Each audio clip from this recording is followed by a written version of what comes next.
¿Qué nos puedes contar un poquito sobre tu trayectoria? Llevo 11 años largos trabajando en el área de cultura de Radio Nacional de España, en la radio pública de aquí, y antes tuve experiencia en la parte internacional.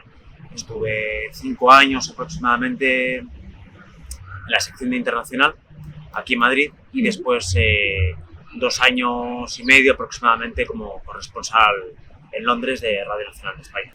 ¿Y por qué decidiste dedicarte al periodismo de cultura? Volver de Londres, como quería un cambio, cuando allí me tocaba ir a exposiciones y hacer noticias culturales, porque como corresponsal haces todo tipo de noticias, economía, deportes, cultura. Es verdad que era una parte que me gustaba mucho, me oxigenaba la mente, me enriquecía y aparte, bueno, desde siempre me ha gustado pues, el cine, el teatro, leer. ¿Crees que la carrera te vale especializarte como periodista cultural? ¿Crees que hay alguna crisis dentro de ella? Creo recordar que en mi universidad había alguna asignatura que te podía llevar hacia ese camino. Es verdad que hace como 20 años así que terminé la carrera, así que las cosas han cambiado mucho y no sé muy bien si esas vías de ir especializándote se pueden escoger ahora. Pero vamos, yo creo que sí, y si no, deberían ayudar a especializarse. ¿Qué aspectos dirías tú que son necesarios que se impartan en las universidades como para fomentar el periodismo cultural? Bueno, lo más importante es fomentar a que se lea, a que se vaya a las exposiciones, a que se vaya al teatro, a que se vaya al cine, a ver series, eso es lo más importante. Para nutrirte de cultura, lo mejor, ver cultura. Y luego, por supuesto, pues formación para saber conocer los fenómenos culturales, cuáles son los temas principales del mundo cultural, distinguir entre lo que es información cultural y crítica cultural, porque es diferente, tener criterio para elegir los temas, saber que ni todo siempre tiene que ser cultura elevadísima, ni solo hablar de cultura popular o lo que se llama cultura popular, sino hablar de los dos. Claro. Y hablar de todas las culturas posibles. ¿Y consideras que hay alguna especie de crisis dentro del periodismo cultural?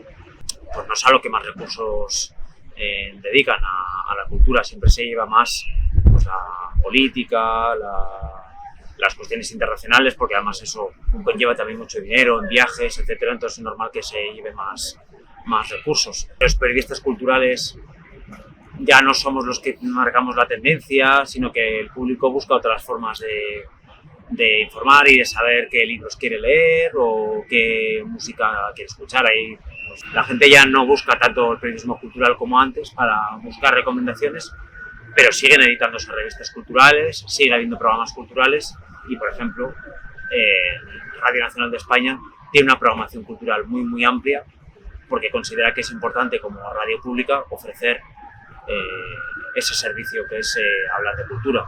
Tenemos un programa diario de cultura de 1 hora que lleva 40 años en antena, nadie lo ha quitado, nadie lo ha eliminado, así que del todo en crisis o a punto de desaparecer no está porque ahí sigue.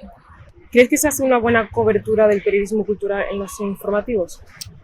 Bueno, creo que es bastante mejorable, por eso que te decía de que la cultura siempre es la última de las informaciones en los informativos. No se suelen dedicar tantos recursos a cultura o se descarta antes los de cultura que, por ejemplo, los de internacional, que muchas veces, lógicamente, es comprensible que se vaya dedique más dinero a cubrir a lo mejor una guerra que una exposición en el MoMA de Nueva York. Con la excepción de los medios públicos como Radio Nacional de España, se va precarizando y se va haciendo lo máximo posible con la menor cantidad de gente posible. Y eso, al final, repercute en la calidad de la información. ¿Crees que el periodismo cultural está infravalorado? Sí, porque creo que aporta mucho y no solo como se dice a menudo que alimenta el espíritu y el alma, sino porque también es una actividad económica para el país. O sea, en un país como España, la cultura, el cine, el teatro, es actividad económica, es gente trabajando, es gente que paga impuestos, gente que vive de ello. Es verdad que afortunadamente parece que los gobiernos se van dando cuenta de eso, pero claro, es verdad que no es la absoluta prioridad y tampoco en los medios de comunicación. ¿Cómo crees que se puede hacer un buen periodismo cultural? Con medios humanos y económicos, es decir, con gente suficiente para poder tratar los temas y que no tengan que estar cubriendo 50 cosas a la vez, porque al final eso redunda en que llegas a todo pero no llegas a casi nada, o a poder contarlo con cierto margen. Algo para hacer bonito, sino que es una información importante y que además da prestigio a los medios de comunicación, aunque sea solo por eso. ¿Qué consejos le darías a los estudiantes de periodismo que quieren especializarse como periodistas culturales?